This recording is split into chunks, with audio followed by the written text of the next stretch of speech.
lista ng radioactive isotopes, kabilang na ang uranium-238, thorium-228, thorium-232 at radium-226 sa area ng Biglaan lang bigla na sila ingon nga red, dito po gitutukan may baril. Nawalan pa doon sila kwarta dito nga na. So, how much pod ma'am, estimated? Dili ko sure, dili ko makayong kapilang nawala, basta ilang gayon nawala din sila. The investigation of the National Bureau of Investigation into Davao Mighty Steel Corporation, Davao Mighty, originated from an information concerning the alleged manufacture and commercial distribution of substandard reinforcing steel bars bearing DMS marking. The investigation subsequently expanded into a possible nuclear, environmental, and public safety violation after radioactive examination of the Philippine Nuclear Research Energy. Detected were uranium-238, thorium-232 as and commercially distributed by DMS reinforcing steel bars. So nagkaroon po tayo ng subsequent test buy of the steel bars which we subjected to testing. So out of the samples na binili natin, there are about 50% of it containing these radioactive materials na sinasabi natin. Also, the Bureau of Investigations made an investigation, if you recall, the 7.8 magnitude earthquake na tumama noon sa Sarangani Province on June 8, 2026. Tinignan natin yung mga nakakabit na steel bars dito, and we found out that about 70% of the steel bars that was used doon sa mga na-damage na buildings, specifically from Sarangani, Davao del Sur, and Jose Abad Santos, Davao Occidentals, bear the markings of DMS. Ito yung sa Davao Mighty. So based on the analytical results and corresponding estimated activity concentrations, PNRA preliminary determined that the samples exceeded the applicable exemption levels for natural uranium and thorium under CPR Part 3. Standards for protection against radiation, thereby establishing a significant radiological concern requiring regulatory evaluation and confirmatory analysis. So, we conducted the operations, the raid yesterday, August 13, and based on the examinations, the presence of the radioactive materials were above the normal allowed by the standards. So laboratory examinations established also that 50% of the sample which we have bought from the market failed the mandatory mass variation requirement, confirming the commercial circulation of DMS reinforcing steel bars that did not conform to the applicable mandatory product requirement. So, as we speak now, by the way, in view of this, we also rescued about 174 Filipino workers, and upon investigation, there's no appropriate protective equipment among workers and identified potential combined chemical and radioactive occupational exposure. As we speak now, the National Prosecution Service and the team of our prosecutors and 21 individuals, responsible corporate officers, managers, supervisors, and administrative personnel and technical personnel, 9 Filipinos and 12 Chinese were arrested. So 10 Chinese, 4 Filipinos, but 7 at large. But total of 21 will be charged with the violation of Republic Act 1230, which is the Philippine Nuclear Safety Act, Republic Act 6969, the Toxic and Hazardous Act of 1990, PD 1586, which is the Philippine Environmental Law, Presidential Decree, and of course the Consumer Act of the Philippines. So ito yung mga cases na ipapile natin sa kanila. And right now the team of NPSS is in the area to Sa nasabing operasyon, mahigit 170 Pilipino na pawang nagtatrabaho sa warehouse ang na-rescue. Nasa 14 ang naaresto kabilang ang 10 Chinese national. 7 naman ang patuloy na pinaghahanap. Nasa kabuoang 21 naman ang sasampahan ng patong-patong na kaso, kabilang na dito ang paglabag sa Philippine National Nuclear Safety Energy Act. Mga kasama may hapon, live tadri sa may Davao Mighty Steel Corporation sa may ilang ning atong syudad sa Davao. Labi na nga nagbarikada kining mga empleyado human nga mawadan sa panginabuhian, may kalabigitan sa naitubong pag-raid sa National Bureau of Investigation tungkol patong mga kasama sa mga paglapas. So, sa karon adunay gibada-bana mo kabat sa 300 ka mga empleyado ang gingong nawadan sa panginabuhian tungod sa mga pag-raid. Og Okay, sa mga hindi Bisaya, 300 daw ka mga empleyado ang nawala ng hanap buhay dahil sa kawalang hiyaan na pag-grid na hindi dumaan sa tamang proseso. Okay, pakinggan po natin sila. Sa mga hindi Bisaya, panoorin nyo lang, itatranslate ko lang yung buod na pangyayari, sinasabi nila. tay makauban diri, ang makauban na to ang mga empleyado nga sa karon ng hinaot nga makabalik sila silang trabaho alang sab sa ilang panginabuhian mga kasama. Og doon na tayo makahinabi si Mama may hapon. Unsa kay May hapon, sir. Oo. Ang amo lang yung mulo, sir, no, sa nahitabong rate, gawas sa emotional na ilahang nadulot sa amua sa kahadlok na gintukan mi baril, isa mo yung panginabuhian, sir.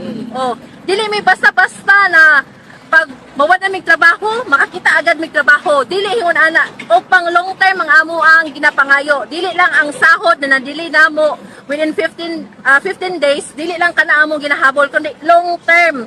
Kaya ang 15 days na sahod, dili na makabuhi sa amua for 1 month, 1 year. Dili jud long term amo ang ginapangita. So karon sir, amo ang ginahangyo unta, labi na ato ang panggobyerno no, na unta hatagan nila og action kini amo ang mulo karon. Ang amo lang jud pangayo sir, kung mahimo lang is ilahang i-release ang katong mga nagdumala di ara sa maong kumpanya sa Davao Mighty para back to normal ang amo ang trabaho, para makabalik na minaami pamilya na mga gipangbuhi, gipang suportaan. So lisod kayo para sa mua sir, no, daghag mga expenses, mga dues na niabot o buabotay pala.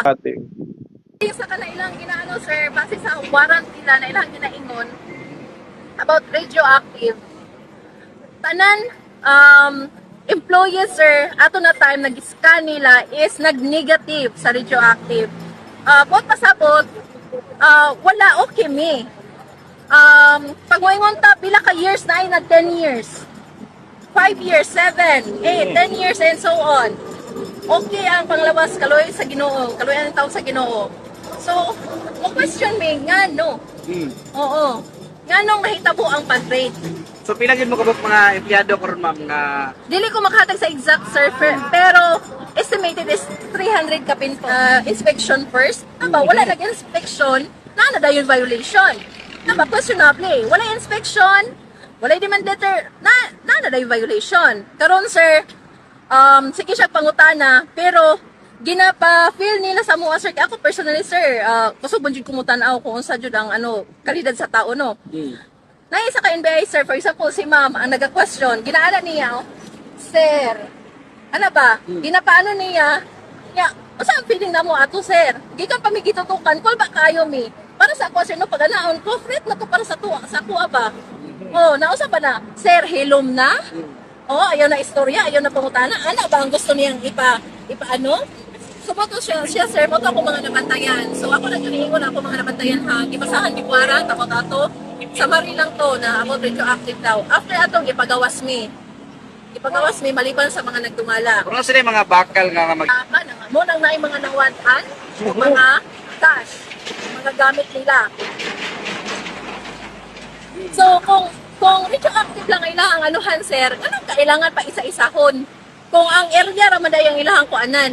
So pila kabuk mga kauban ninyo ma'am karon ang ginakop nila? Ang gidakop nito, sir, 14.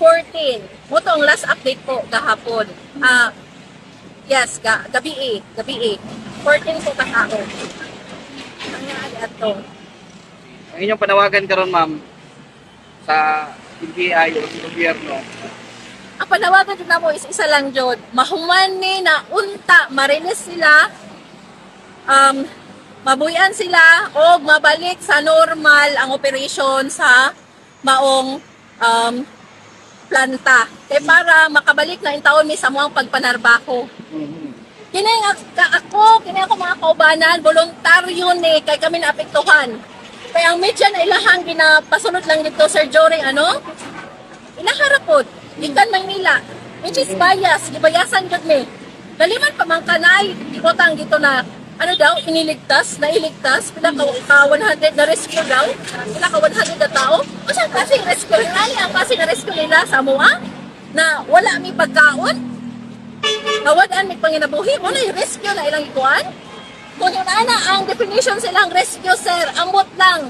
Asa sila nagkuha og definition sa ilang rescue. Dili rescue na para sa mua, sir. Sige, ma'am. Salamat kayo, ma'am. Ug moto ang panawagan mga kasama sa mga empleyado. Okay, yun na nga ho, nawalan daw ng pera yung mga kasamahan nila. So ninakawan pa, niluuban pa ng mga hinayupak.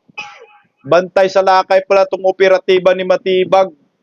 Oo nga, narinig nyo sa kanina yung kliniko sa News 5, sabi, nirescue daw yung 100 plus ng mga empleyado. O ayan, Matibag, hindi nyo nirescue. Binigyan nyo ng sakit ng ulo, ginutom ninyo. Inalisan nyo ng karapatang mabuhay at maghanap buhay ng maayos at marangal. Dapat siguro, nagkaroon muna ng inspection kasi kung radioactive yung sinabi, wala nga silang radioactive. Dahil nagnegatibo po ang mga empleyado sa testing nila ng radioactive. At hindi po yan binalita sa media. O ito pa, meron pang sabi iniligtas, may galit na galit pa sila. Ito, galit na galit ng mga trabahante. Panoorin natin. Wala sa malita. Sa mora ba among gibuhay sa mga pamilya among trabaho? Mhm. Nag-team gid sila sa mga kung tinuod nag-rescue mi nila. Unta magkuan sila sa mga nga bago nila nagibuhat, unaw-naon nila mga trabahante ug asa mi nila dalaon. Okay. Mhm. Kalit pa niya, wala na sweldo. Kaya mo ko pamilya baka ay na kanya nag-stop na lang bakaon. Sa sa kapal pa lang karon, mingon sila na nagaka-applyan ako ko kaka, daga lagi ka-applyan pero apang po na pang-apply na dawatan ba mi dayon? Ya, usa ka mga apply, kinahanglan ka kwarta pang requirements, ata man kwarta pang requirement, waban mi sweldo na dawat. Sir, wala na proper coordination right po sir sa ilahang pagpa-close ani. Wala gid sir, diretso bait lang gid. Diretso sir, kami tanan kitang tinunan mi.